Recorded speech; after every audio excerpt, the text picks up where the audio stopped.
bulan Rajab. Hadirin rahimakumullah yang dirahmati oleh Allah Subhanahu wa taala, meloncat sedikit. Raja Najasyi ini nantinya akan bersyahadat, memeluk Islam, meyakini Al-Quran, dan bersyahadah bahwa Muhammad adalah utusan Allah Subhanahu wa taala. Nantinya di saat Rasul yang mulia, orang-orang muslim-muslimat hijrah berpindah dari Mekah ke Madinah, sudah berdomisili di Madinah. Di episode beberapa sudah kelewat jauh bahwasanya ketika Nabi sudah berada di kota Madinah, Jibril datang memberikan kabar bahwa Raja Najasyi Malaku Habsyah qad tuwfiya, telah diwafatkan. Rasul dikasih tahu oleh malaikat Jibril. Saat itu belum ada WhatsApp, belum ada telepon, belum ada telegram. Jibril yang ngasih tahu, memberitahu bahwa Raja Najasyi yang sudah memeluk Islam wafat, meninggal. Apa yang terjadi? Maka Nabi melaksanakan sholat jenazah gaib. Nah, disinilah awal pertama kalinya disyariatkan dilaksanakannya sholat jenazah gaib.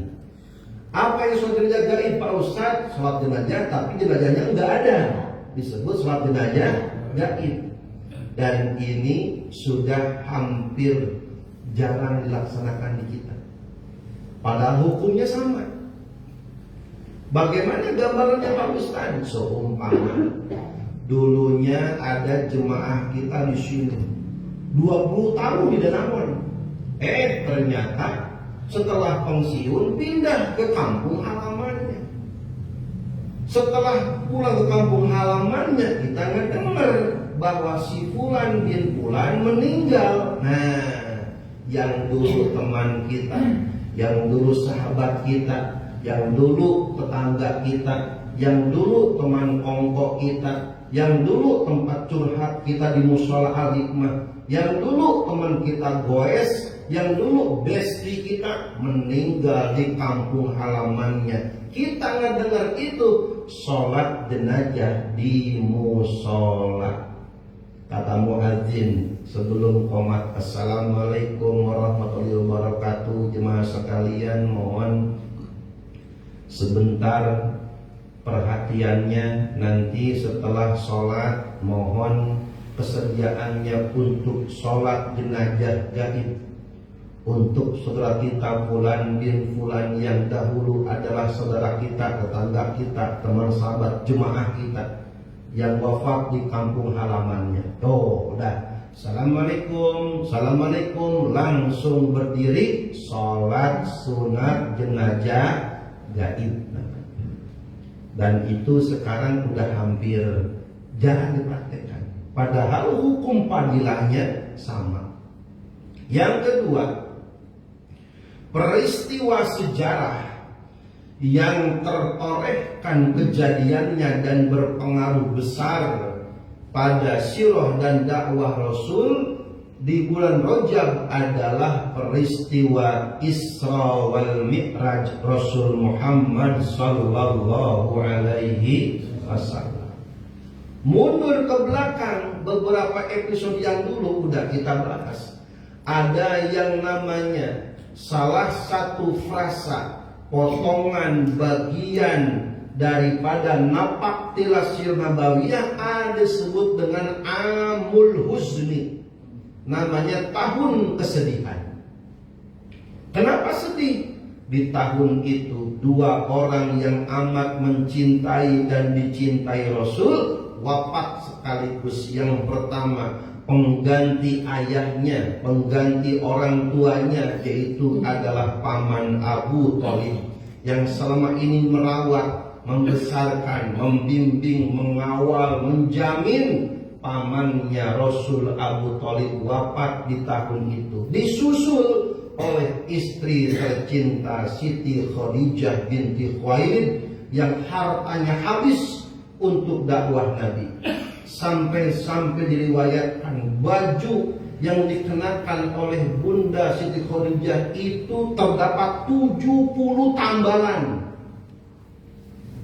Bajunya Siti Khadijah sampai banyak tambalannya. Pertanyaannya, baju istri kita ada berapa tambalannya, Pak? Bawa tambalan, Pak Ustaz. Di lemari warna-warni, puyeng kita ngeliatnya kok. Sampai rupa-rupa banget bajunya. Pantesan deh rupa-rupa, kita yang paru-paru. 1 tahun itu wafat orang yang berpengaruh dalam dakwah Rasul, paman Abu Thalib dan istri tercinta Bunda Siti Khadijah. Rasul ngedon, Rasul terpuruk, Rasul kecil hati. 2 orang yang begitu membackup, membela mati-matian wafat dalam 1 tahun yang sama akibat pemboikotan kafir Quraisy 3 tahun setengah.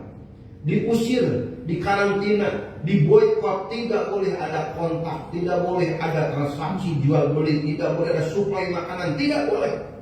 Akibatnya 3 tahun setengah banyak pada sakit.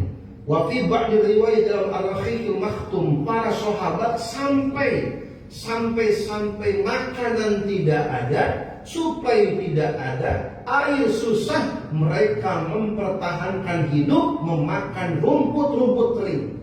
Masya Allah, mereka sampai segitunya. Wafat 2 orang, Rasul sedih, terpuruk, ngedon.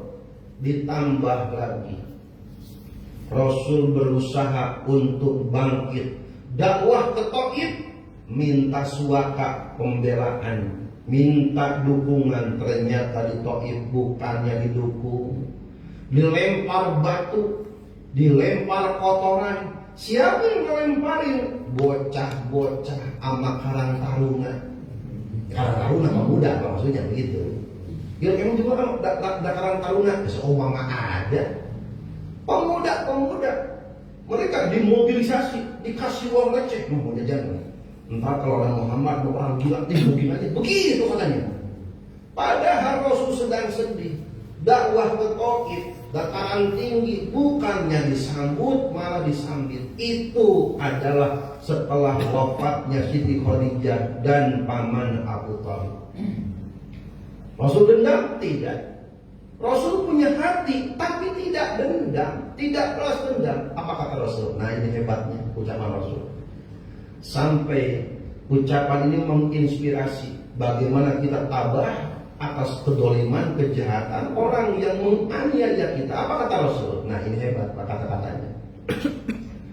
Buah busuk itu tidak perlu engkau bersusah payah untuk menggoyang-goyangkan ranting dan dahannya, karena buah busuk akan jatuh dengan sendirinya. Wah, hebat ucapan Rasul.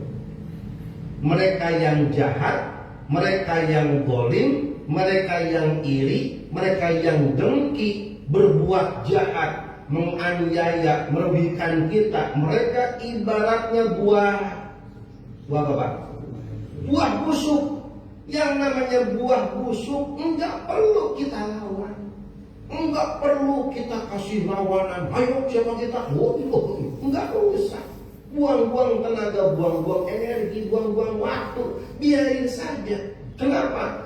Karena buah busuk dia akan jatuh sendiri tanpa harus kita goyang-goyangkan dahan dan rantingnya, tanpa harus menyerang. Abu Jahal, Abu Lahab, mereka kafir-kafir Quraisy akan dihancurkan sendiri dan jatuh terhina tanpa harus Rasul membalas dendam. Shallu ala Muhammad.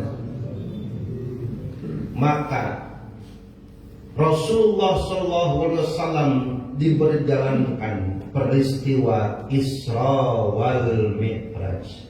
Ujung-ujung akhir buah tangan yang dibawa oleh Rasul adalah perintah sholat lima waktu. Yang awalnya Rasul diperintahkan berapa awalnya? 50. Setelah negosiasi, walaupun Rasul malu bolak-balik, dan itu pun karena didorong oleh Nabi Musa alaihissalam. Kata Nabi Musa,